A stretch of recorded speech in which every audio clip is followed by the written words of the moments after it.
The rain had been falling for hours, a slow and steady curtain against the glass of Marina Holt's apartment, when the phone rang with a number she did not recognize.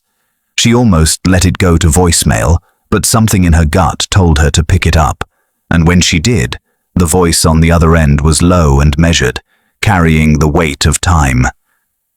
He introduced himself as Howard Pike, a retired fire inspector from the county, and his words came haltingly at first, as though he had rehearsed them for years, but still found them difficult to say. He told her about a demolition job he had been called to supervise back in 2008, an old cabin on the grounds of what had once been Camp Ashwood. As workers tore down the chimney in the lounge, a dusty backpack had tumbled out from the flue, wedged deep in the narrow space. Inside, he had found a rusted flashlight, a pocket knife worn smooth from handling, and a laminated camp ID tag with the name Eli Turner in faded ink. Marina froze at the sound of the name, her mind summoning the memory of an old newspaper article she had once stumbled across in the archives. The grainy black and white photograph of a boy with an open smile and hair falling into his eyes. A boy who had vanished without a trace during the summer of 1983. She remembered the article's haunting line, that Eli had been last seen walking away from a campfire gathering, and that despite weeks of search parties combing the woods, nothing had ever been found. Howard's voice lowered as he admitted he had been told by the property owner at the time to forget it, and had reluctantly complied, burying the memory under years of other calls and other ruins. But recently, a news segment about cold cases had pulled it all back into the light, and now, with age pressing on him, he could no longer keep it to himself. Marina jotted notes in her battered leather journal, the kind she used when she sensed a story worth chasing, her pen scratching across the page, while her mind turned over the strangeness of the details. She asked if he still had the backpack, but he shook his head, saying it had been taken by someone at the site whose name he never caught. The flashlight and knife, however, he had kept in a box in his garage, unable to throw them away. Marina stared out the rain-streaked window, feeling the city around her blur into the background. The sound of water against the glass seemed suddenly like the whisper of wind through pine needles, the crackle of a campfire somewhere deep in the woods, and she felt the first pull of a story that had been waiting for a very long time to be told. When Howard asked if she would meet him, she said yes without hesitation, knowing that once she stepped into this, there would be no turning back. The gates to Camp Ashwood hung crooked on their rusted hinges, the once bright sign now bleached and splintered by years of weather, its cheerful painted letters barely legible through the moss. Marina stepped carefully over the cracked pavement of the entryway, her boots crunching on gravel that had been swallowed by weeds. The air here felt still in a way the city never did, heavy with the smell of pine and damp earth, as though the place had been holding its breath for decades. She followed the path toward the old fire circle, guided by the faded camp map she had pulled from the county archives, its edges yellowed and fragile under her fingers. The clearing came into view, ringed by rotting benches and choked with brambles. The fire pit in the center, nothing more than a shallow depression filled with rainwater and leaves. She pictured it as it might have been on that last night in 1983, the flames flickering across young faces, laughter mingling with the chirp of crickets, the crack of wood giving way to the low, deliberate voice of a counselor telling a ghost story meant to keep the campers wide-eyed and huddled together. Somewhere in the shifting shadows, Eli Turner had been sitting, maybe with his knees pulled up to his chest, maybe tracing shapes in the dirt with a stick. The police report said he had wandered off during the tale, but the more Marina read through the witness statements, the more they splintered apart. One counselor swore she had seen him stand and walk toward the tree line. Another said he never left his seat at all, and one of the boys claimed Eli had whispered something to him about needing to get something from the cabin before slipping away. Each version felt like a different story entirely, the truth buried beneath layers of memory, blurred by time and perhaps by fear. Marina crouched by the edge of the pit, letting her hand rest on the damp earth, feeling the faint chill seep into her skin. The forest beyond loomed dark even in daylight, the tangled branches forming an almost solid wall. She imagined a 12-year-old boy stepping past the glow of the fire into that darkness, the sounds of the group fading behind him, replaced by the soft hiss of wind through leaves and the creak of the camp buildings settling in the night. The thought settled in her chest like a stone. Rising, she walked toward the dining hall, its doors hanging open as if still expecting the next wave of children to come spilling in, though its windows were shattered and the floor warped from years of rain. The air inside was thick with the scent of rot, and as she stood there, she could almost hear echoes of that night, the firelight flickering against the walls, the uneven chorus of voices, and somewhere beyond it all, footsteps leading away into the dark. The backpack sat on Marina's desk like an unspoken accusation, its canvas stiff with age and blackened in patches where soot had settled deep into the fibers. She had handled it with gloves at first, the brittle straps threatening to crumble under her touch, but even now, hours later, she could still smell the faint bitterness of char and something else beneath it, something faintly sweet that did not belong. Leaning closer, she ran her fingers along the seams and found a tacky residue clinging stubbornly to the fabric, hardened by time yet still faintly sticky, a texture so at odds with the dry soot that it caught her attention immediately. She set the bag aside and began sifting through the rest of the contents. The flashlight's metal casing was rusted but intact, its glass cracked down the center like a fractured lens of memory. The pocket knife was worn smooth, its blade pitted and dulled, the initials ET barely visible on the handle where years of grime had settled into the grooves. The camp ID tag, laminated in the crude style of the early 80s, held Eli Turner's name in blocky letters, the ink faded but legible, his smiling face captured in a way that felt cruel now in its innocence. Marina reached for the camp's old maintenance ledger she had copied from the archives, the entries written in hurried pencil marks, the edges smudged and torn. She scanned down to the days following the night Eli vanished, and there it was, 2 days later, a note that made her pause.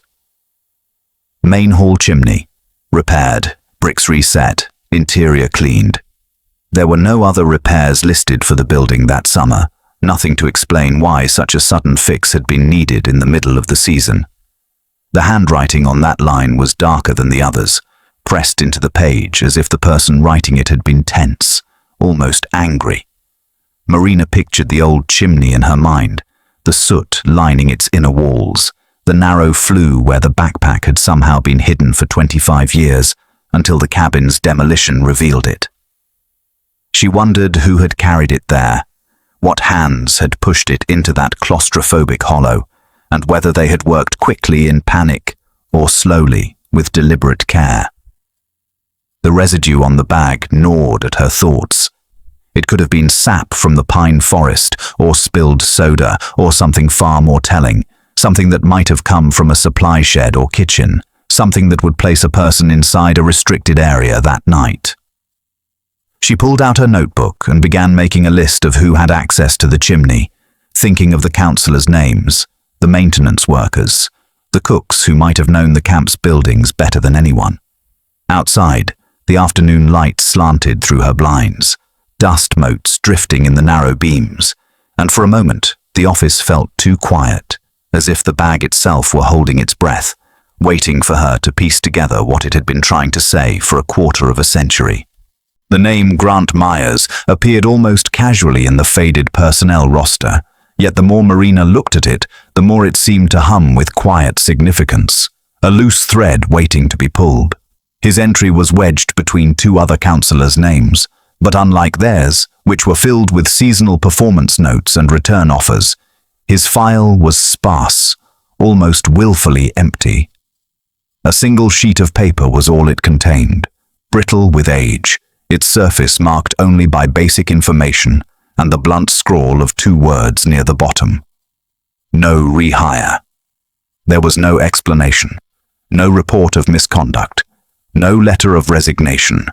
Nothing that could tell her why he had left Camp Ashwood so abruptly in the summer of 1983, and why the police had never spoken to him about the night Eli Turner vanished.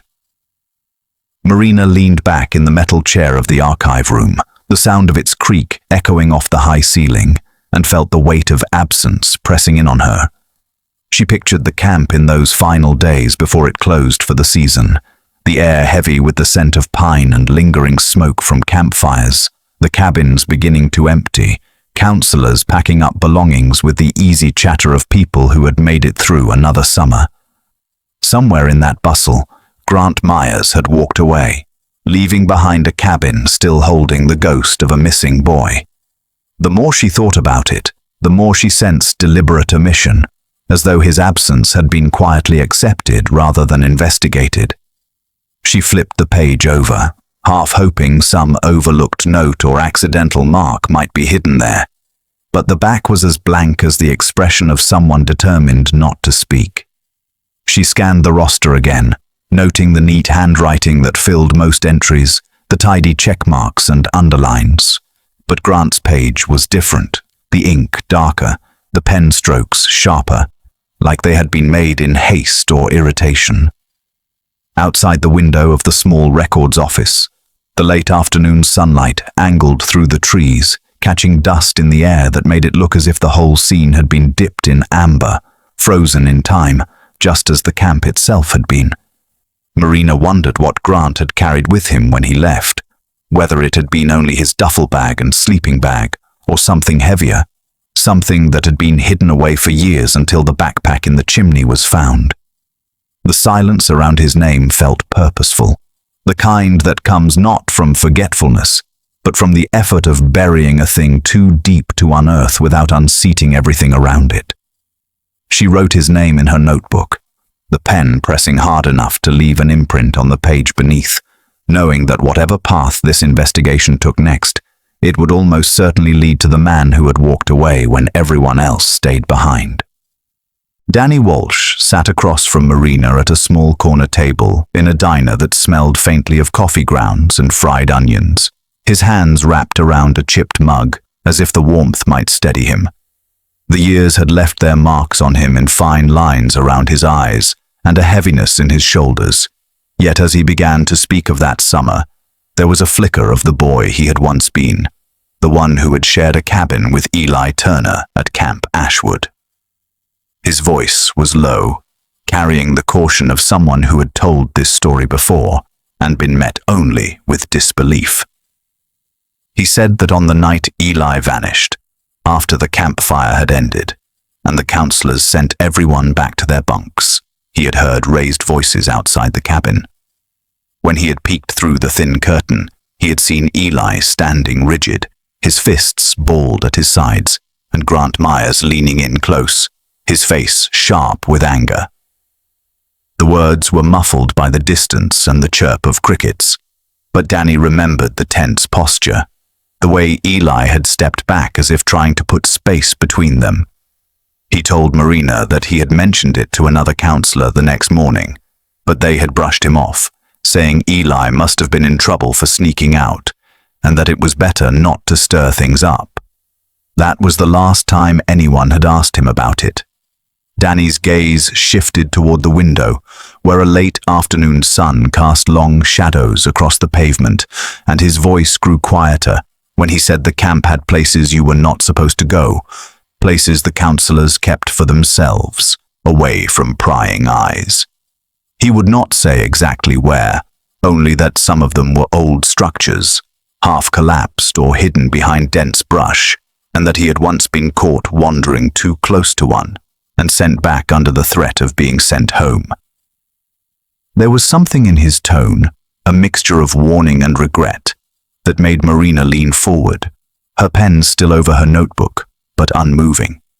Danny's fingers tapped once against the mug before stilling, and he told her plainly to be careful, that some things at Camp Ashwood had been left alone for a reason. Marina felt the air between them grow heavier, thick with the weight of what he was not saying, and for a moment the sounds of the diner faded, leaving only the memory of that night painted in her mind, like an old photograph left too long in the sun. When Danny finally met her eyes again, there was no mistaking the sincerity there, a quiet plea wrapped in the simple truth that he had lived with for decades, knowing something had happened in the dark that no one had ever cared to uncover. The old dining hall stood like a skeleton against the tree line, its roof sagging under years of neglect, shingles missing like teeth from a long-forgotten smile. Marina pushed through the knee-high grass that whispered against her legs, the air heavy with the smell of damp wood and mold. The cellar door was warped and swollen from decades of storms, its padlock long rusted shut, but the hinges groaned as she wedged her crowbar into the seam and pried until the wood gave with a reluctant crack. A breath of stale air rose to meet her, thick with dust and the faint tang of something metallic, and she switched on her flashlight, the narrow beam cutting a path through the shadows. The stairs groaned under her weight as she descended, the sound echoing softly off stone walls lined with spider webs. The cellar was a tomb of abandoned summers, littered with broken chairs, bent bed frames, and a row of wooden trunks stacked like forgotten sentinels along one wall. She ran her fingers across one, the lid warped and splintered, its brass latch dull with age. In the far corner, half buried under a collapsed shelf, something caught her eye, a flash of white beneath the layers of dust. She pulled it free and found a crumpled camp t-shirt, its fabric brittle, yet still bearing the faded logo of Camp Ashwood across the chest. She turned it over and felt her stomach tighten when she saw the name scrawled inside the collar in black marker, the letters faint but still readable. Eli. The ink had bled into the fabric over the years, but there was no mistaking it. Marina held it for a long moment, her mind filling with the image of a boy pulling it over his head before a day of canoeing or hiking, unaware it would one day lie abandoned in the dark. Around her, the cellar seemed to grow quieter, as if the air itself was listening. She noticed other things now, small details she had missed at first. The way the trunks were arranged in a neat line except for one that sat slightly apart, its lid ajar as though it had been opened in a hurry and never closed.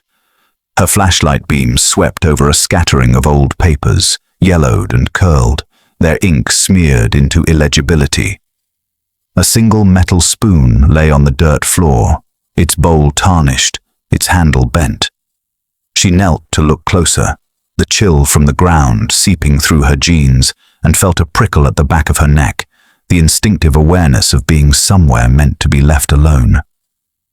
Standing, she took one last look at the shirt in her hands, then folded it carefully and slid it into her bag.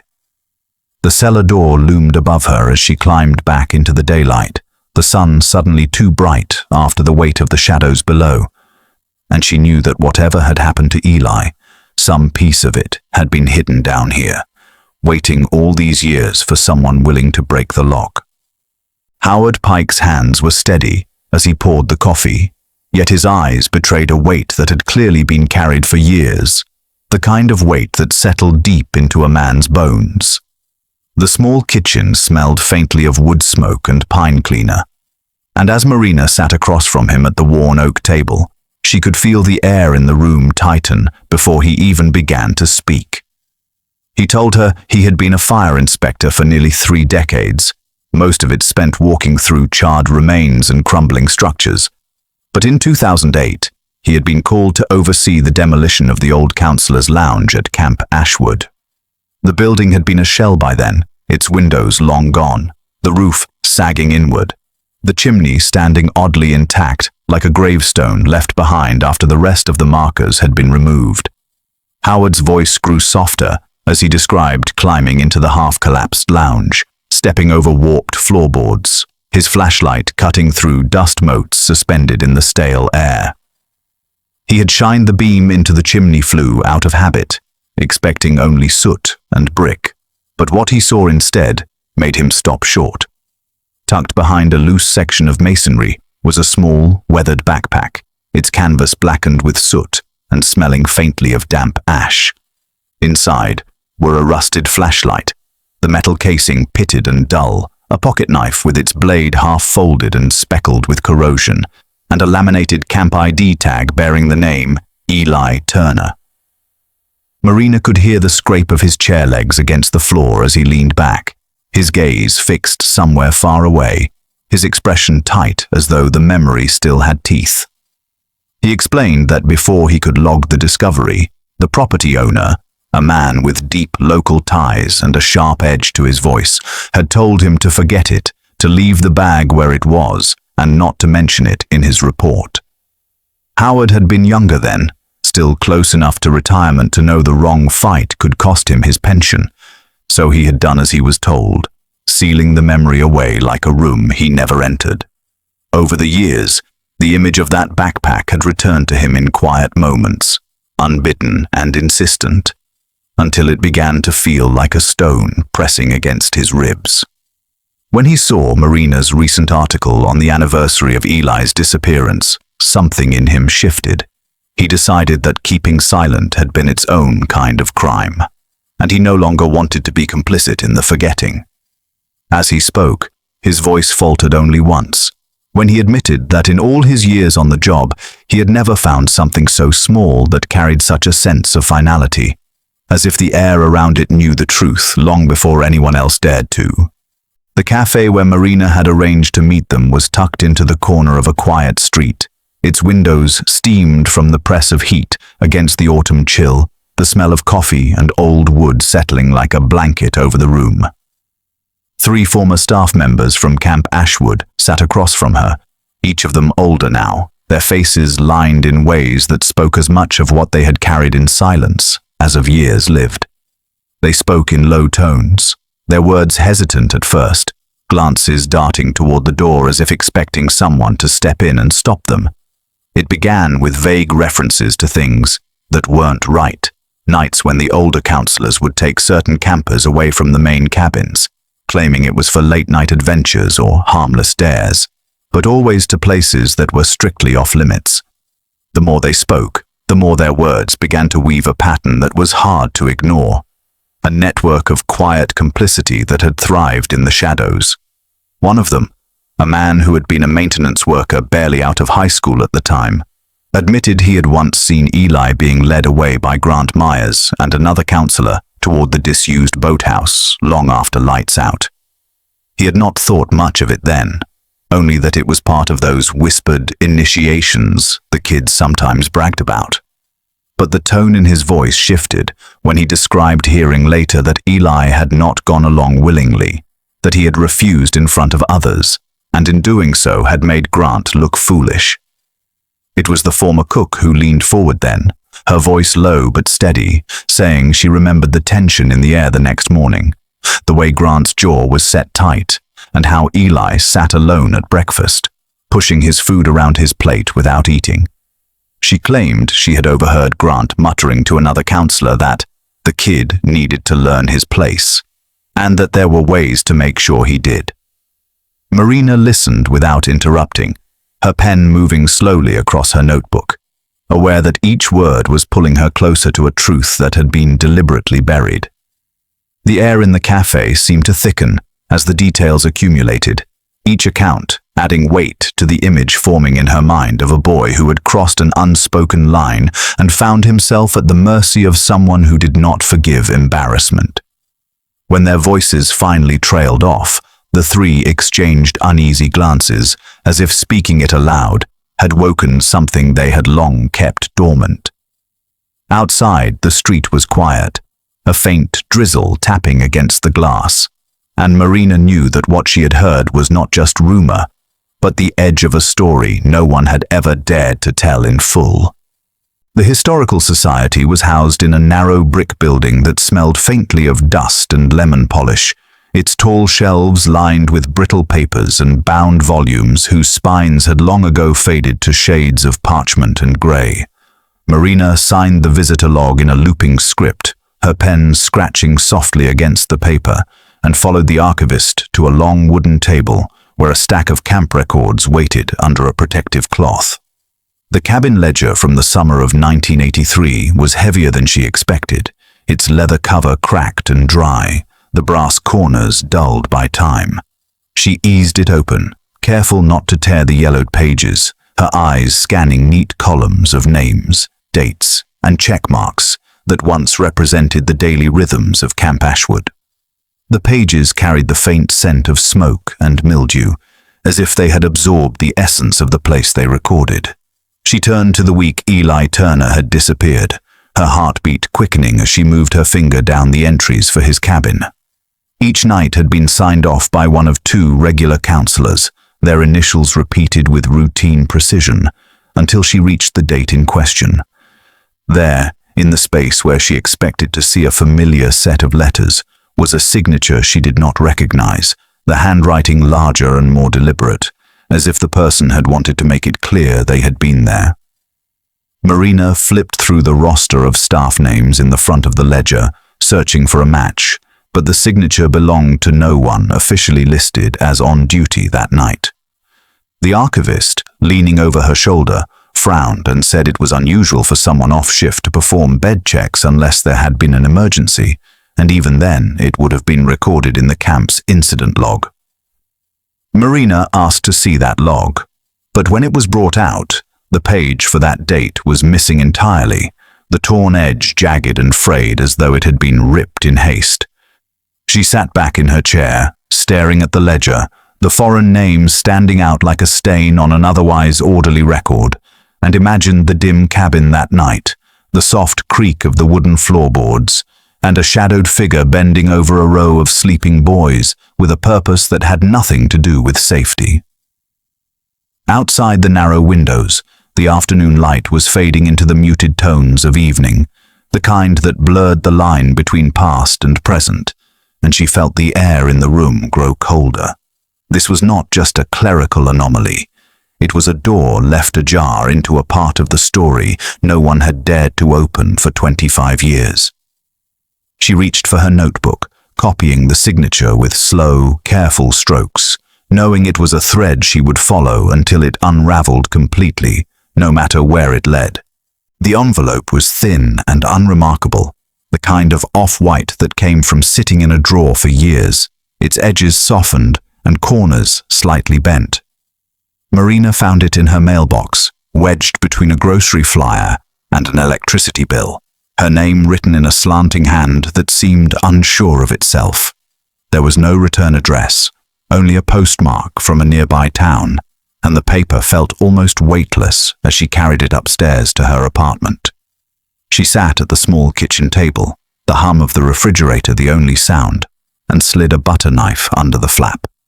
Inside was a single sheet of lined paper, folded twice, the creases worn nearly white. She unfolded it slowly, the faint scent of dust and old air rising as though the words themselves had been sealed away for decades.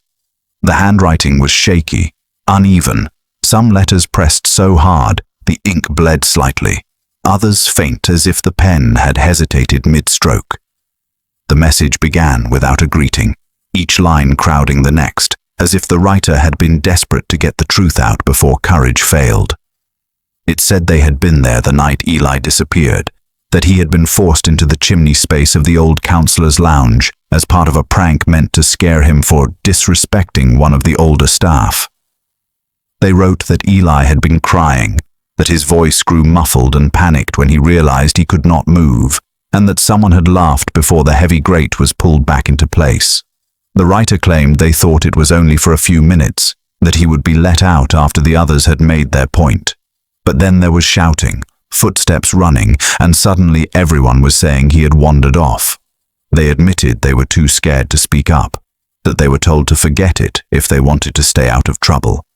And for years, they had tried to bury it in the back of their mind. Marina read the letter twice, her pulse thudding in her ears, each sentence pressing into her like a bruise. The words "went wrong" seemed to echo, twisting the idea of a prank into something cruel and irreversible. She noticed how certain names were avoided, replaced instead with vague references to he and they. but the tone made it clear the writer had been young, perhaps another counselor or an older camper caught in something they could not undo. The paper trembled slightly in her hands, and she realized it was her own grip that was unsteady. Outside, the rain had started again, light at first, but steady, tapping against the glass in a rhythm that seemed to keep pace with her thoughts. She folded the letter carefully, sliding it back into its envelope, knowing this was no anonymous tip to be filed away. This was a key, one that might finally fit the lock that had kept the truth sealed for 25 long years. The camp office was little more than a sagging structure at the edge of the property, its roofline warped from decades of neglect, and its windows clouded with grime that turned the afternoon light a dull amber. Marina pushed open the warped door, the hinges groaning in protest, and the smell of smoke and mildew met her immediately, clinging to the back of her throat. Dust drifted in the air like fine ash as she stepped inside, her boots crunching over fragments of charred paper that littered the warped floorboards. In the corner, beneath a collapsed shelf, she found what looked like the remains of a file box, its sides blackened and its contents fused together at the edges, as if they had been caught in a fire that had burned hot but brief. She crouched, brushing away debris, and began carefully peeling the layers apart, each sheet threatening to crumble in her hands. Most of the papers were unreadable, the ink blurred into shadowy smears, but here and there, names and dates emerged from the ruin like bones uncovered in shallow soil. Her pulse quickened when she uncovered a half-burned envelope marked "Personnel Confidential," the flap fused shut from heat. With slow, deliberate effort, she pried it open, revealing a small stack of scorched documents inside. The first few were nothing more than payroll summaries and faded camp rosters, but then she saw it, a pay stub issued to Grant Myers, dated several days after the camp administration had told police he had left the premises. The amount was modest, but the proof was undeniable, contradicting the official timeline that had been repeated in every report she had read. She stared at the slip, her mind turning over the implications. The faint outline of a signature at the bottom, a stark reminder that someone had authorized his continued employment. The edges of the paper left smudges of soot on her fingertips, and she resisted the urge to wipe them away, as if doing so might also erase the fragile evidence she now held. Around her, the silence of the office seemed to grow heavier, the building itself sagging under the weight of all it had kept hidden. Outside, a breeze moved through the broken windows, carrying the faint scent of rain, and she felt the sudden awareness that she was not just standing in a ruined office, but in a room where lies had been assembled, protected, and preserved. She slipped the pay stub into a folder she had brought for notes, securing it between clean sheets of paper, and then stood, scanning the room once more. The ashes on the floor seemed deliberate now, less like the remnants of an accidental fire, and more like the aftermath of something meant to destroy. She stepped back into the dim light outside, the pay stub weighing on her like a stone in her pocket, knowing that this single charred fragment could unravel a story that had been left to smolder for 25 years without ever being told in full. The small house at the edge of town looked as though it had been holding its breath for years, the paint curling from the siding and the shutters hanging unevenly, as if even they were too tired to stand straight. Marina stood on the sagging porch, the air heavy with the smell of damp leaves and old wood, listening to the faint rustle of movement inside after her knock. When the door finally creaked open, Laurie Kane appeared in the narrow gap, her face pale and drawn, eyes darting to the street before settling on Marina with a mixture of suspicion and resignation. Time had not softened Laurie, it had etched her more deeply, and Marina could see the weight of secrets in the stoop of her shoulders. Once inside, Laurie led her to a kitchen that smelled faintly of boiled coffee and mothballs, the blinds drawn tight so that the dim light gave everything a yellowed, brittle quality. She sat across from Marina, hands wrapped around a chipped mug, as though it were the only steady thing in the room. In a low voice, she spoke of the night in 1983, the rain lashing the windows of the infirmary, the wind howling through the trees, and her unease when she noticed Grant Myers walking across the campgrounds with Eli Turner beside him.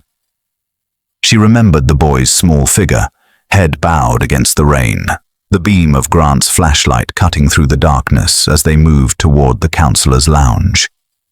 At first, she thought little of it, assuming Grant was taking him to wait out the storm somewhere warm.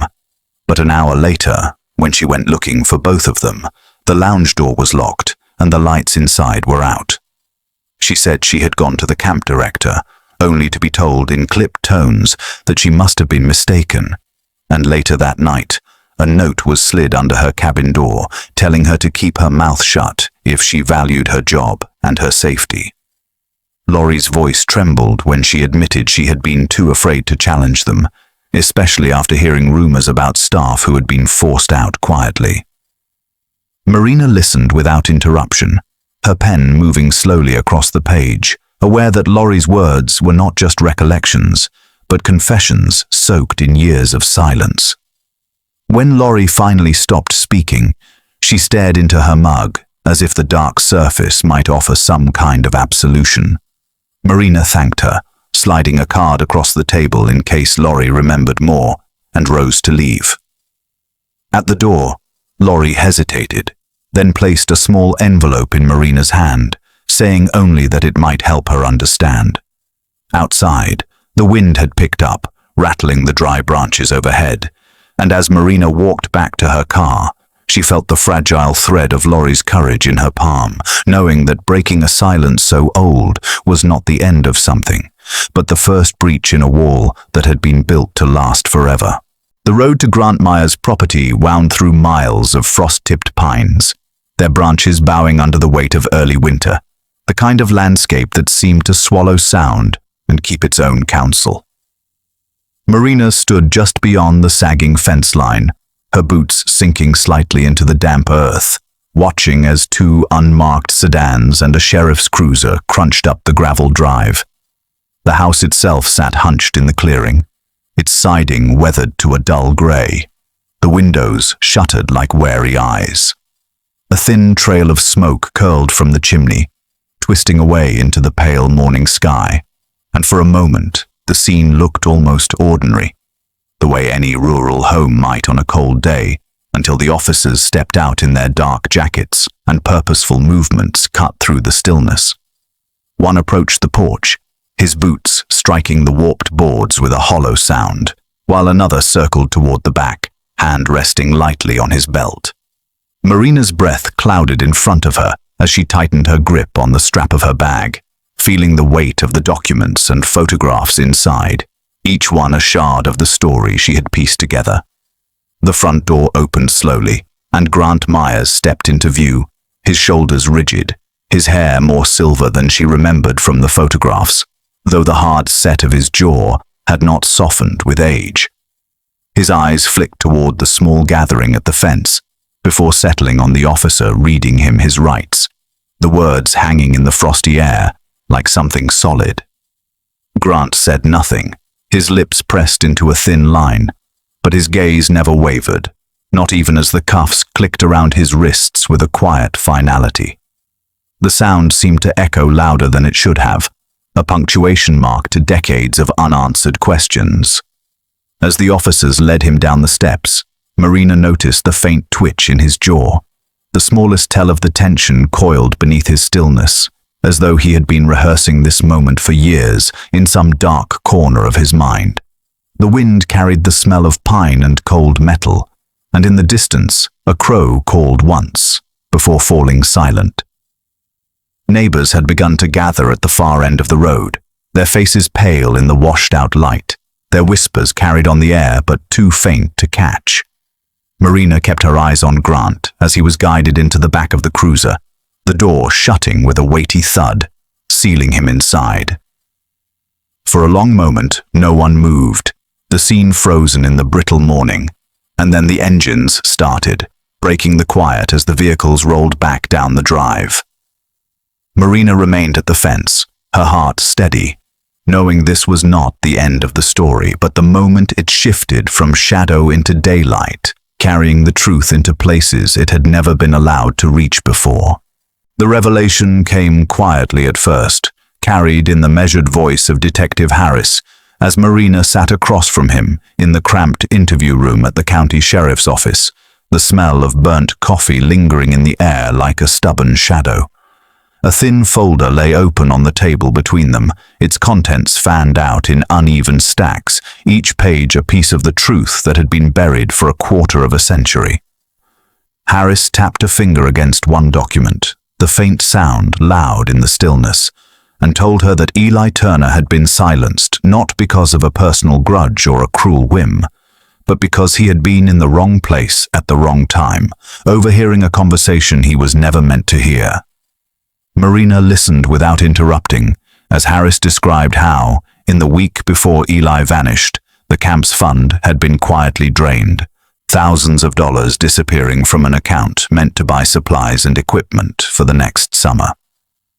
The theft had been orchestrated by Grant Myers and another counselor, a man named Robert Lane, who had both been entrusted with managing petty cash and fundraising proceeds. On the night of the campfire, Eli had apparently slipped away from the circle, perhaps bored of ghost stories, and wandered toward the counselor's lounge where the two men were arguing in low, tense voices over how to divide the remaining money. Eli had stood just long enough to hear enough words to understand it was wrong, perhaps long enough for the floorboard under his sneaker to creak. Harris explained how both men panicked, how Grant, hot-headed and easily threatened, had convinced himself the boy would tell someone.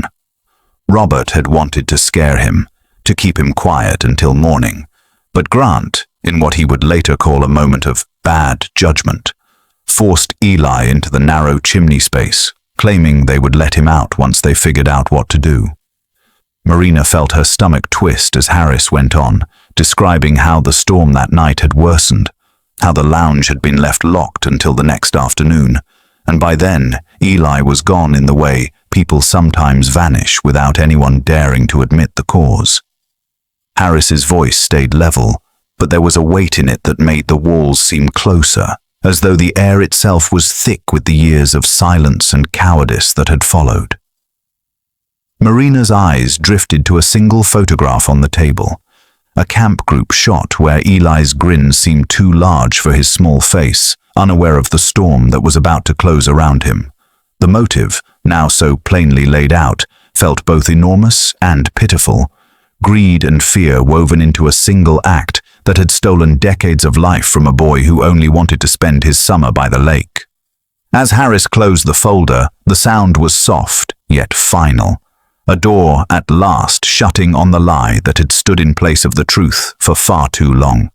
The night air was cool enough to carry the faint scent of pine across the lake, the rippling water catching glimmers of firelight that danced like small spirits returning to where they once belonged.